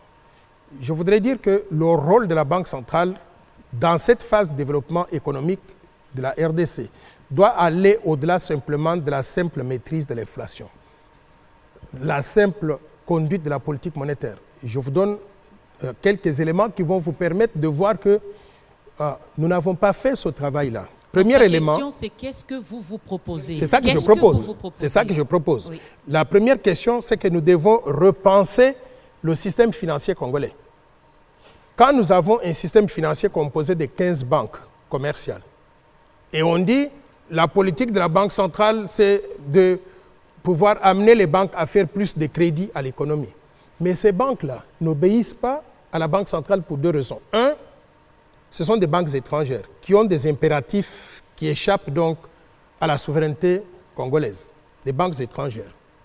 Deux, qui opèrent dans un environnement où la Banque centrale n'a pas le contrôle de la monnaie nationale. La Banque centrale, vous savez que les dépôts bancaires aujourd'hui, 95% des dépôts bancaires se trouvent en dollars américains. Et le dollar américain, ce n'est pas la monnaie de la Banque centrale du Congo. La Banque centrale du Congo, elle gère le franc congolais. Par conséquent, c'est qu'on devrait faire en tant que pays. Et quand je parle de la banque ici, je combine la Banque centrale et le ministère des Finances. C'est repenser déjà le système financier congolais. Est-ce que nous avons des banques qui peuvent accompagner, des banques commerciales, d'investissement, qui peuvent accompagner la Banque centrale dans la conduite de la politique monétaire? Mais ma réponse est non. Que faire maintenant? Je propose que le pays puisse penser à créer ce que j'appelle des banques mixtes. C'est-à-dire des banques où il y aurait l'État, les individus, le secteur privé, des institutions congolaises. La combinaison de tout ça, on peut avoir des banques mixtes qui sont, et je ne refuse pas que dans ces banques mixtes, qu'on ait même quelques actions des étrangers, des banques étrangères, pour participer en quelque sorte à l'amélioration de la gouvernance. Ça, c'est le premier élément. Et ce pays a besoin de 4 à 5 banques commerciales de qualité, qui sont des banques nationales, au-delà de ces 5 des banques étrangères-là. Deux, maintenant, nous devons penser à la structure organisationnelle de la Banque centrale. Vous savez, la structure que nous avons aujourd'hui, cette Banque centrale-là, elle était créée par Albert Ndele depuis 1961. Depuis 1961. La structure organisationnelle du pays en ce moment-là, on avait combien de provinces? 6 provinces. On a mis une structure centralisée au niveau de Kinshasa, mais qui faisait tout à travers les 6 provinces. Aujourd'hui, le pays a connu 26 provinces. Et nous avons remarqué que le modèle centralisé ne marche plus. On a essayé de décentraliser au niveau national en envoyant les pouvoirs donc aux provinces. Mais la Banque centrale a conservé la même structure de 1961. Sur la Banque centrale, ça, c'est important. Ça, ça oui, c'est important. Laissez-moi finir. Oui. Laissez-moi finir cette portion-là. Oui, rapidement. Oui. Voilà. Donc, je pense que nous devons repenser la structure organisationnelle de la banque pour adopter un modèle de banque décentralisée. Je ne veux pas mentionner tout le temps les États-Unis d'Amérique, mais en Europe, c'est ça qu'ils ont aujourd'hui, aux États-Unis. Donc, un modèle de banque centrale décentralisée pour rapprocher l'institut de mission des populations et des provinces, pour que les données des provinces, du terrain, soient prises en compte dans la conception de la politique monétaire. Ça va améliorer considérablement la crédibilité. Vous êtes plus à l'aise comme gouverneur, candidat gouverneur de la Banque centrale que candidat président de la République. Benjamin, vous allez continuer. Je vous vois plus à l'aise comme gouverneur de la Banque centrale que président de la République. Mais si je suis gouverneur de la Banque centrale, rassurez-vous que je vais donner à quiconque serait président de la République des véritables conseils. Je lui dirai non lorsqu'il le faut, oui lorsqu'il le faut. Monsieur je ne serai pas une marionnette qui serait là pour dire oui, oui, oui, alors que ça ne marche pas. Monsieur Tchani, qu'est-ce que vous nous donnez comme piste de solution ou réforme en matière de dollarisation? Parce que vous avez fait allusion à la dollarisation tout à l'heure, mais vous ne dites pas comment est-ce qu'elle va se faire cette dollarisation-là. Nous n'avons plus beaucoup de temps, mais la matière devient importante. Vous me posez une très belle question. J'ai écrit tout un livre sur la dollarisation et comment lutter contre la dollarisation. Et notre livre sur comment il faut réorganiser la Banque centrale du Congo et qu'elle soit à mesure de lutter contre la dollarisation. Je considère que la dollarisation, la lutte doit commencer déjà par des acteurs qui sont crédibles. Lorsque vous entendez le ministre des Finances ou le gouverneur de la Banque centrale parler, vous devez sentir que la lutte contre la dollarisation, c'est la priorité des priorités qu'ils ont. Je ne le sens pas aujourd'hui. Alors, maintenant, comment lutter contre la dollarisation? Il faut faire exactement le contraire de ce qu'on a fait pour arriver à la dollarisation. Qu'est-ce que nous avons fait pour arriver à la dollarisation? Nous avons procédé à des politiques de déficit budgétaire excessif. Et ces déficits budgétaires excessifs ont été financés comment? Ils ont été financés par le recours à la planche à billets. On a créé trop d'argent qui était soutenu par un tout petit matelas de devises étrangères. Par conséquent, excès de devises étrangères, ça a entraîné la dépréciation du taux d'échange, ça a entraîné donc l'inflation. Et le public, n'étant pas bête, a réalisé qu'on lui donnait une monnaie qui ne conservait pas de valeur, avec des taux d'inflation très élevés. Le public a abandonné le franc congolais pour opter pour le dollar qui était plus stable. Maintenant, qu'est-ce que nous devons faire pour inverser la tendance? Faire le contraire. Avoir une politique budgétaire très stricte où il n'y a pas d'excédent, où il n'y a pas donc de déficit budgétaire chronique et interdire purement et simplement le recours à la planche à billets. En ce moment-là, nous devons regarder maintenant comment nous mobilisons les réserves d'échange.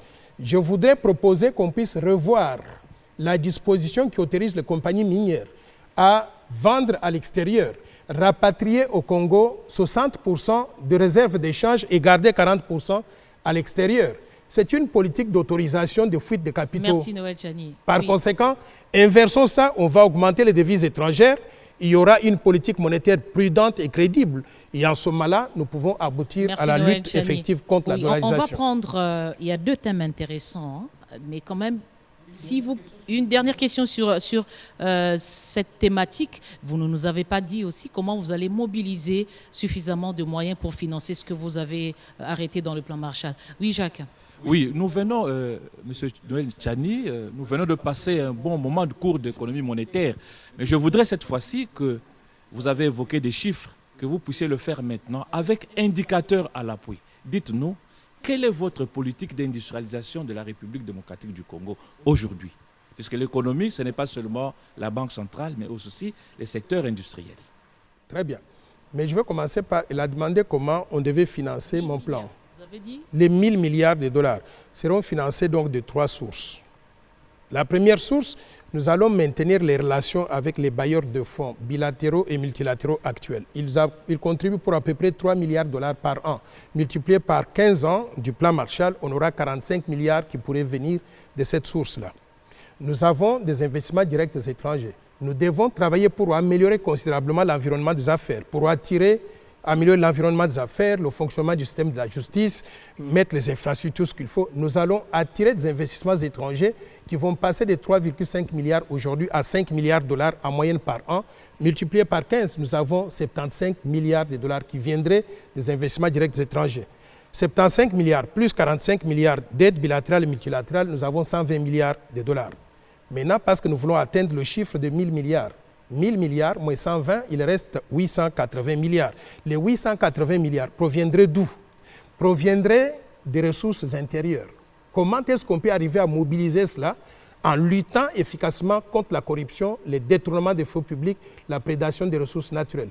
C'est pour ça que quand je suis président de la République, gare à celui qu'on va attraper avec les mains dans les caisses de l'État.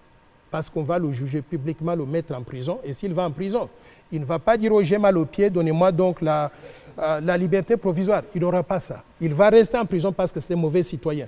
Mais quand il termine son terme de 20 ans ou de 30 ans en prison, quand il sort, on aura vendu tous les biens qu'il avait achetés avec l'argent volé du trésor public pour remettre cet argent dans le trésor public.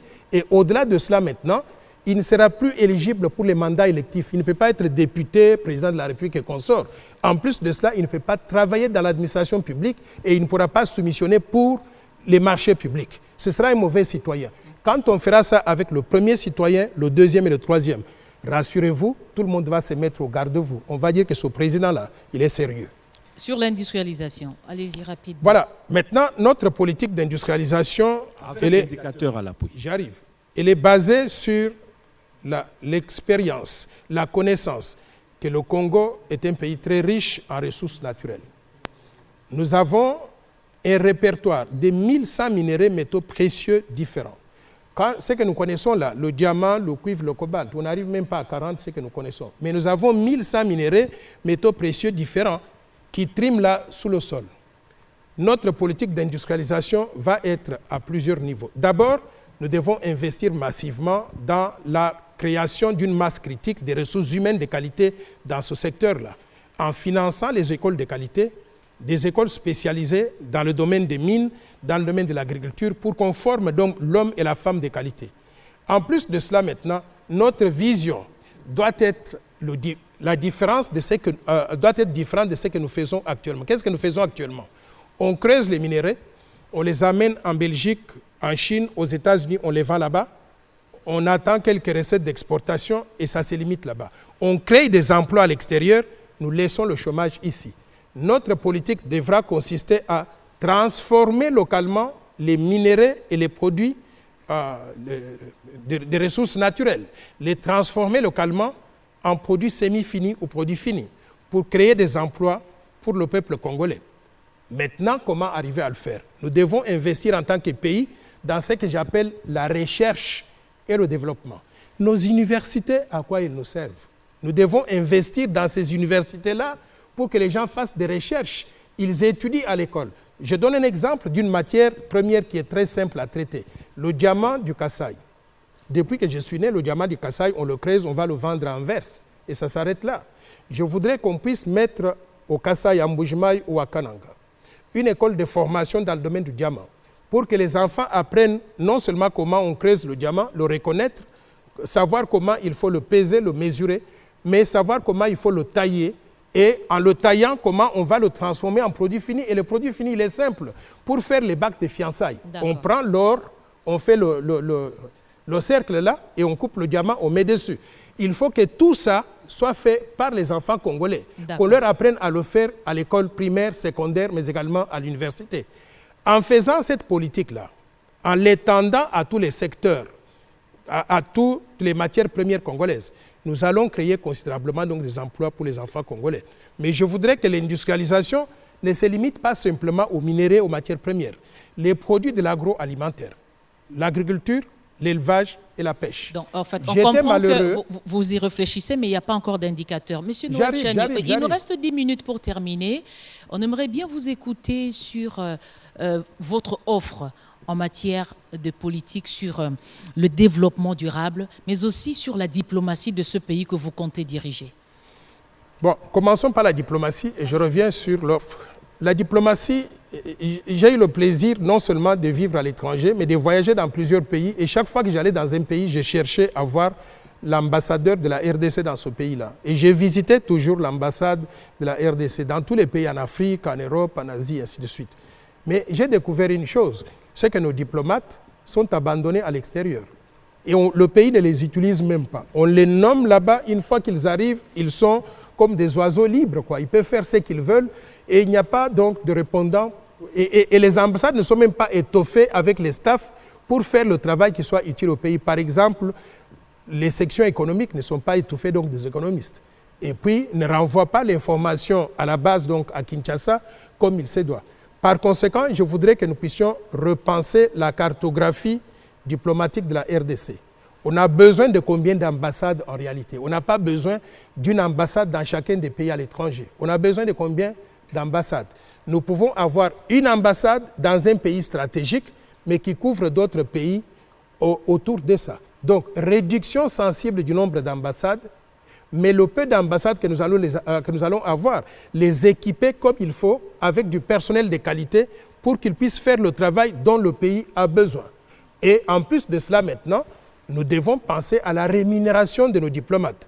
C'est tout à fait inadmissible que dans les pays étrangers, qu'on ait des diplomates qui ne sont pas payés pendant 5-6 mois. Ils vivent comment? Ils payent leur loyer comment? Et parfois, on met leurs affaires donc dans la rue.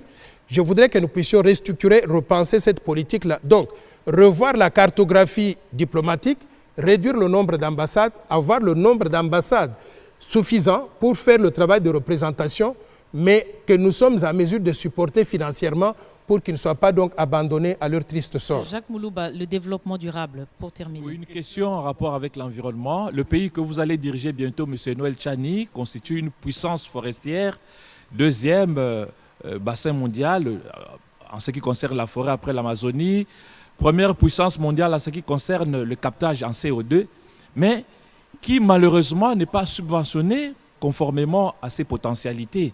Alors, une fois au pouvoir, qu'est-ce que vous allez faire pour que nous puissions, que le pays soit compensé par rapport à ses efforts pour éviter le gaz à effet de serre?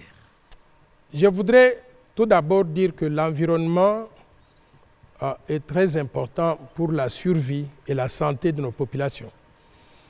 Je suis triste de voir que dans certains coins de la République, il n'y a pas considération du tout de ces questions-là. On coupe les bois, il n'y a pas reboisement et on est en train de créer des déserts, là où on devait avoir donc des forêts qui poussent. Par conséquent, nous devons avoir une politique qui protège les forêts, les lacs, nos rivières, qui les maintiennent en bonne santé. Pourquoi? Parce que l'oxygène que nous absorbons pour vivre provient donc de ces sources-là. Ça, c'est un. Lorsque, dans le cadre d'un plan comme celui-ci, il y a des choses qui vont toucher à l'environnement, la construction des infrastructures de base, les routes, les chemins de fer, la construction des bâtiments et consorts, je voudrais que dans le cadre, comme dans le cadre de ce plan, chaque projet de développement, chaque projet qui est envisagé, doit être précédé par une étude de l'impact environnemental pour s'assurer que ce qu'on va réaliser n'aura pas un impact négatif sur la santé de nos populations. Cela veut dire que si on a fait l'étude de l'impact environnemental et qu'on a trouvé que le projet risque d'avoir un effet négatif, il faut adopter un plan de mitigation.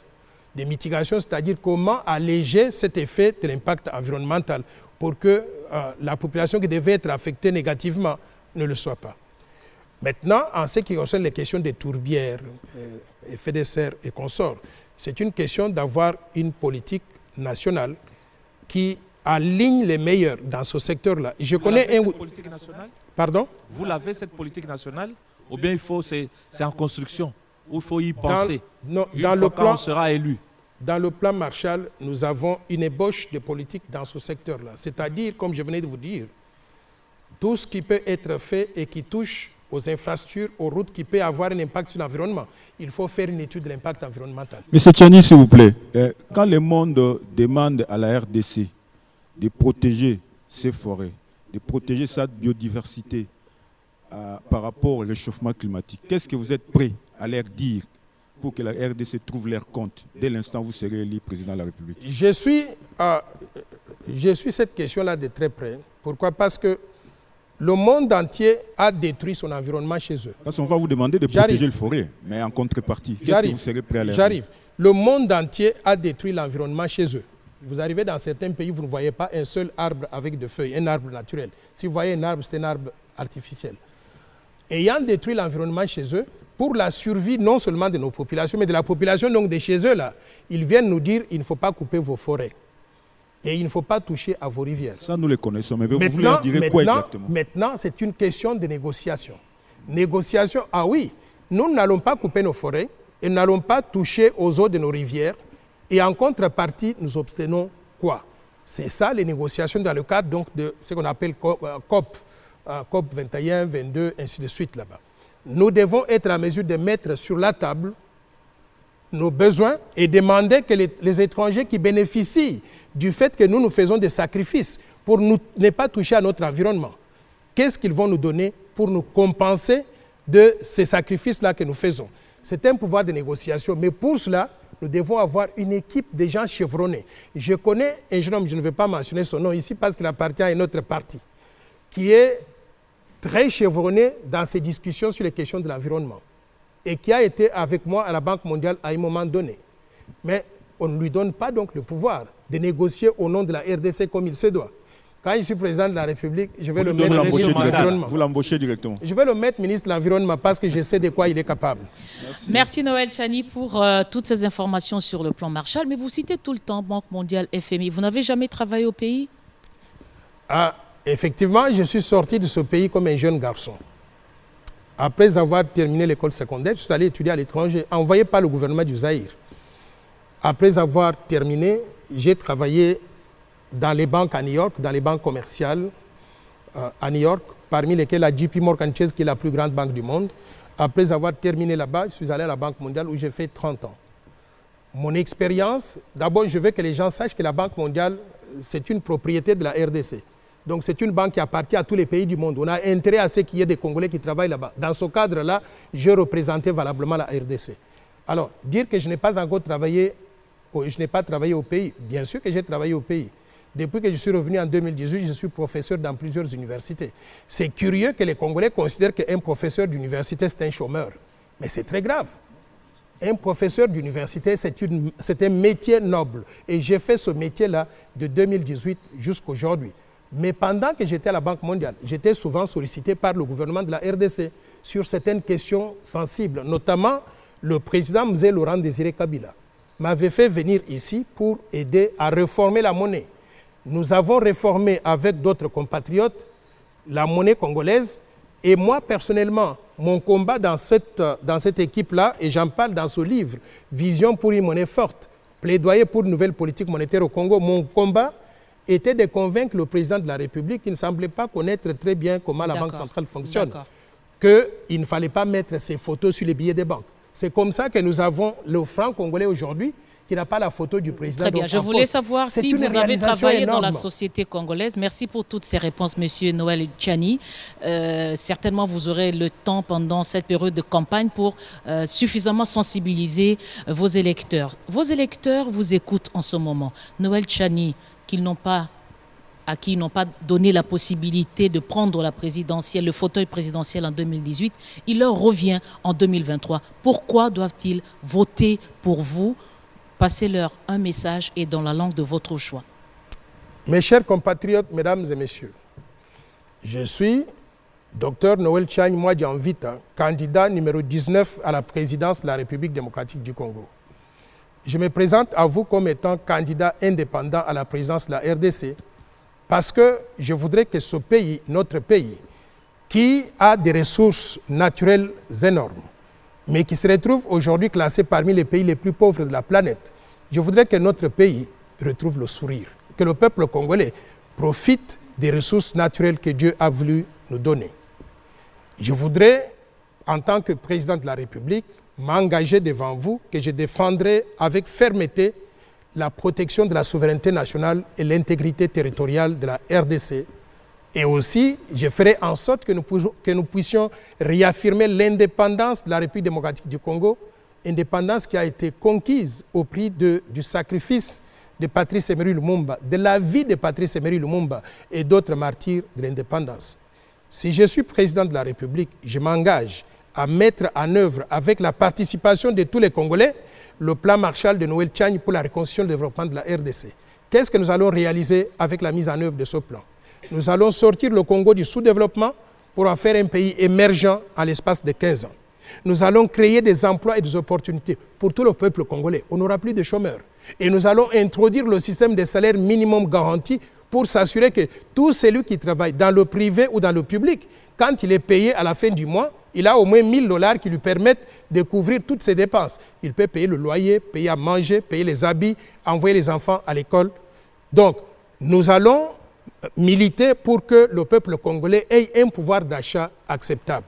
Mais pour réaliser tout ça, nous avons besoin de travailler ensemble, d'être ensemble, de mettre de côté des antivaleurs telles que le tribalisme, de lutter contre la prédation des ressources naturelles, les détournements des fonds publics. Nous devons nous assurer que nous sommes une communauté réconciliée, où les Congolais sont ensemble. Nous ne pouvons pas être un pays où les gens ne peuvent jamais s'entendre sur quoi que ce soit. Par conséquent, cette élection présidentielle a un enjeu de taille, c'est-à-dire des gens qui veulent défendre la souveraineté de la RDC, comme moi. Mais il y a aussi d'autres candidats dans la course qui veulent défendre la souveraineté de la RDC. Mais il y a aussi des gens qui sont des marionnettes de l'extérieur, soutenus par l'étranger, financés par l'étranger. Ne commettons pas l'erreur. Votez pour Noël Tchani Mwadjanvita, candidat numéro 19 à la présidence de la République démocratique du Congo. Mais si pour une raison ou une autre, vous n'aimez pas la longueur de mon nez ou bien la couleur de mes cheveux et vous voulez voter pour quelqu'un d'autre, choisissez un candidat qui est de père, de mère et d'époux congolais d'origine. En ce moment-là, nous allons préserver la souveraineté nationale, l'intégrité territoriale et aussi réaffirmer l'indépendance de la RDC et développer ce pays au profit de tous. Je vous remercie. Merci Noël Tchani pour ce message. Nous avons terminé cet échange. Je suppose que vous êtes très à l'aise en français, mais pas dans les langues nationales. Hein? parce qu'il y a des Congolais qui nous suivent aussi au Congo ou à l'étranger. On va continuer l'interview en langue nationale. L'émission est terminée. Ah, C'était ok. votre choix. C'est tout simplement un commentaire. Non, mais si vous voulez, je peux dire un mot dans une ou deux langues. Merci pour cette richesse dans la langue. Madame, messieurs, c'était un plaisir de partager ce plateau avec Faustin, avec Jacques, mais aussi avec Benjamin. Noël Tchani Modianvita, merci d'avoir honoré ce plateau qui vous a permis de vous adresser directement à des milliers de Congolais qui doivent se prononcer sur pour qui doivent-ils voter, pour quel projet.